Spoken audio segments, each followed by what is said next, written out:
Hi, welcome back. You joined me partway through a job on the lathe. Let me bring you in for a closer look.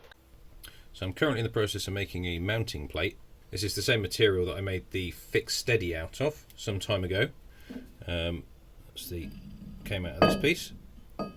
It's some unknown grade of mild steel, probably just grotty hot rolled stuff, 18mm thick. And this is basically what I'm making. This is a 3D print of what I'm going to make.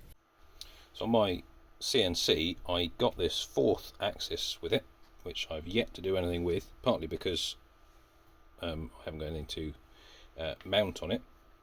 So I got this little vise off Amazon, and that needs mounting, and that's what this is for.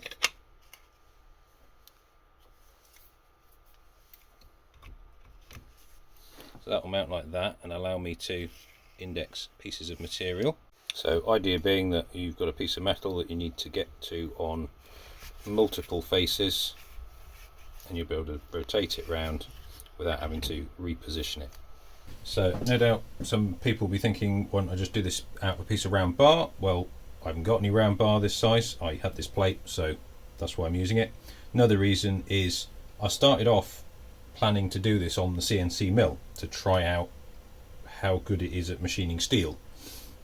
All the holes were done on the CNC mill, and that went okay. I did have to redo a couple just because they weren't precise enough, so I sort of slowed everything down so there was less flex in the machine, and that seems to have done the trick. That, however, was a very bad idea because it's led to interrupted cut throughout this sort of pocketing operation I've been doing here. Ideally this would have been a plain plate with no holes in before I started, and it would have been a much nicer machining operation. That said, it is quite stringy material and the holes do break the chips, so swings and roundabouts.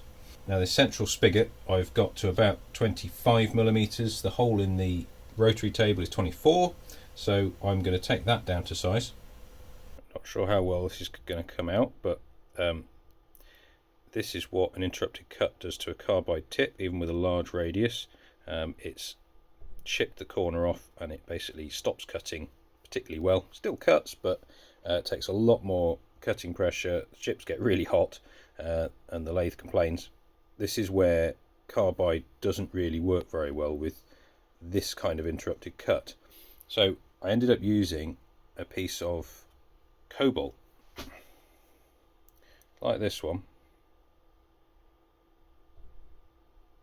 So I'm sure normal HSS would be fine as well, but I had these ready to go.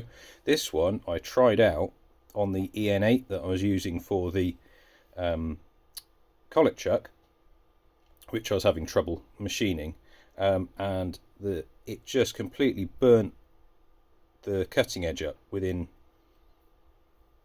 seconds, basically.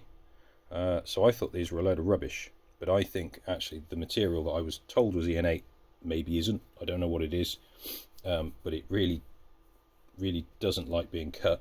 This is the other hand version, and this has been cutting really nicely. I've actually got a really smooth finish. I don't know how flat it is, but it's very smooth.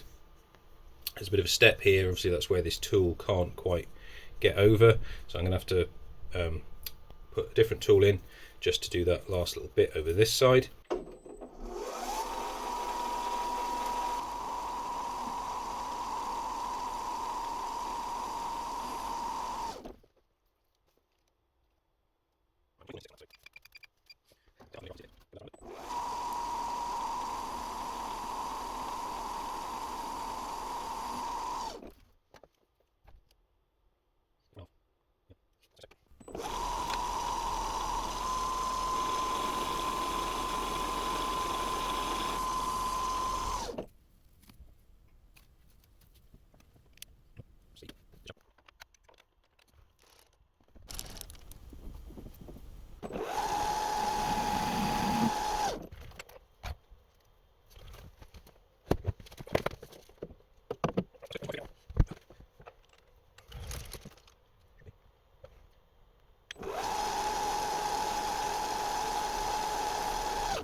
this seems to happen whenever I'm in the middle of something.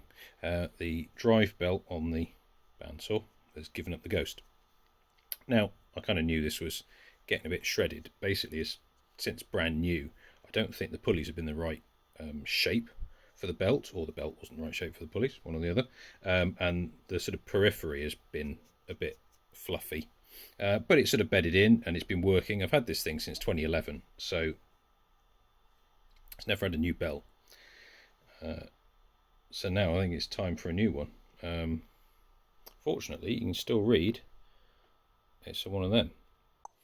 Right, well, as I've only got 1.5 corners left to do, I'm going to angle grinder those off, and then I'll take the opportunity to use the flat wheel just to dress the sharper edges to reduce the unpleasantness when I'm trying to make this round.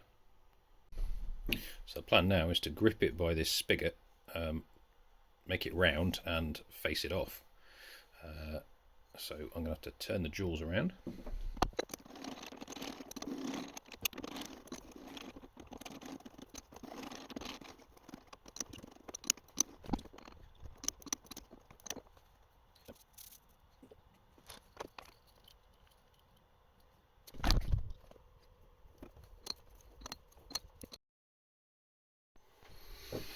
I've got that dialed in as best I can. I'm going to use the WNMG to turn this. I'm going to have to go slow. We'll see what happens.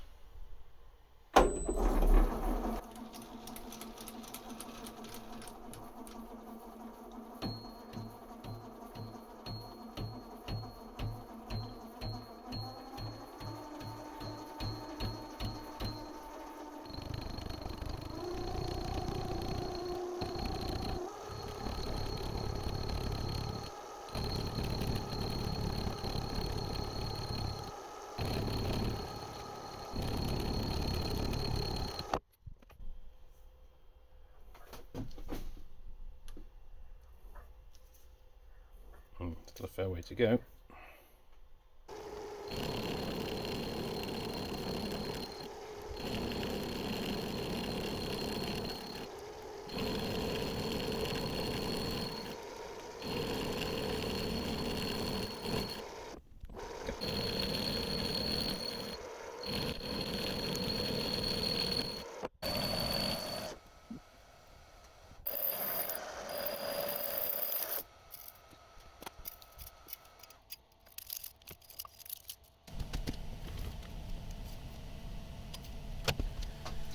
So it's 109mm at the moment. I want it about 105, so another 4mm to come off, but should be a bit nicer now.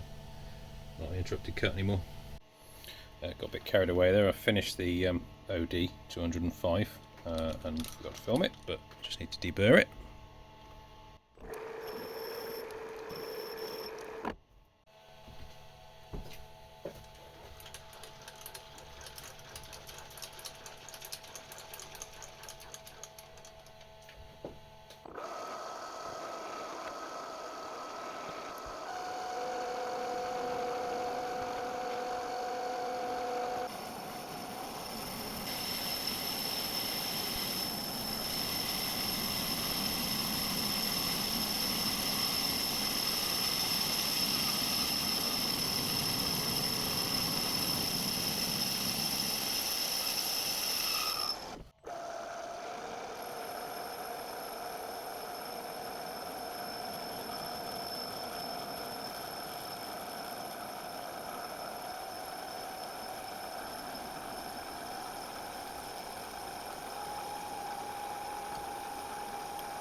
So that's not too bad a finish, it's pretty smooth.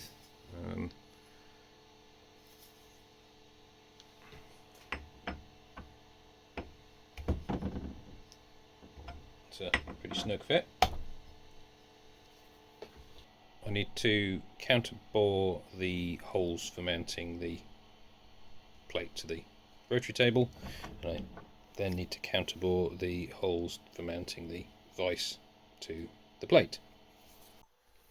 So as these are just counterbores, they can be oversized and they don't have to be absolutely perfectly concentric, and I've done everything in completely the wrong order, so I'm going to use a countersink to open the hole up so it's big enough to then put in a square-ended drill to do the counterbore.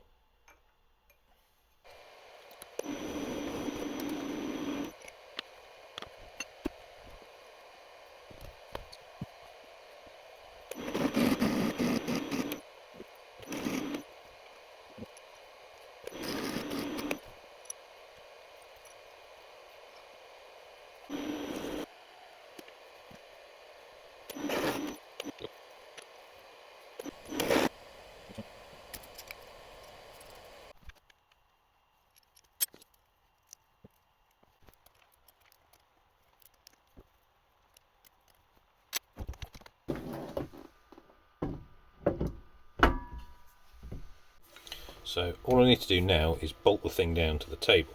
Now it's got these slots on the front and back, which need a sort of a swan neck style clamp, and I do have this offcut of the same material that I made the plate out of from another job, which has a very convenient lip at almost the right height. So it needs to have a couple of millimeters removed from it, some holes, and then just cut off into clamps. Bandsaw's back up and running. I got my new belt. Turns out that the problem wasn't so much the shape of the pulleys, it was the fact that the motor wasn't entirely straight. So I took the motor off and machined out the holes on the motor foot. So on the plate that it mounts to there, going that way, so you got up and down adjustment, but the motor was not. The motor wasn't square, it was a bit like this. So the pulley was rubbing. So I've put some slots in the motor foot, so you've now got up and down and left and right adjustment, which basically means you can do that to a certain extent, and it seems to be good enough.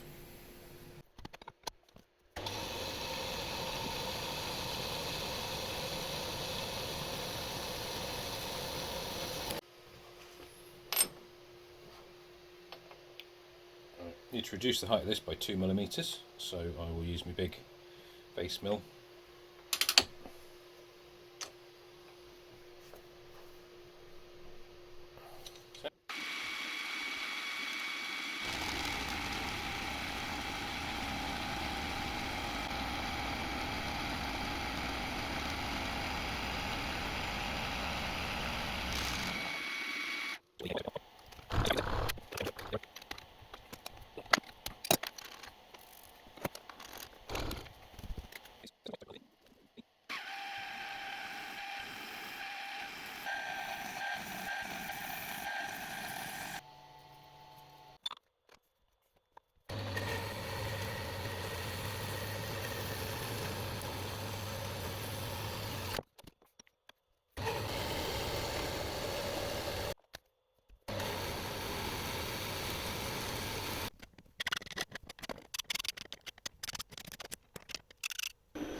So these are the finished clamps.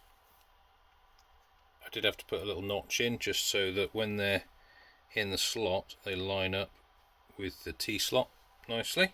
So they've all got a little nibble out of the corner.